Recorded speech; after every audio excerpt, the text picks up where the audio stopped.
مشاور ویژه آمریکایی رابرت میولر احتمال ایجاد مانع در تفتیش پرونده دخالت روسیه در انتخابات پرزیدنتی آمریکا در سال 2016 هم را تفتیش میکند.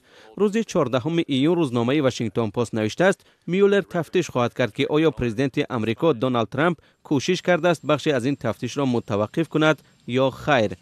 واشنگتن پست با تکیه به اطلاع از منبع‌های برایش با اعتماد میگوید تفتیش بعدی برکناری رئیس اداره فدرالی تفتیشات جیمز کامی در ماه می آغاز یافت.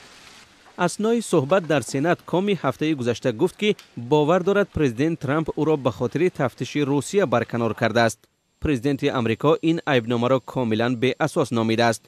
واشنگتن پست میگوید بخشی از کار میولر درخواست قطع تفتیش روابط سابق مشاور امنیتی پرزیدنت آمریکا مایکل فلین با روسیه است که به قول کامی ماه فوریه بعد برکناری فلین از سوی پرزیدنت ترامپ پیشنهاد شده بود.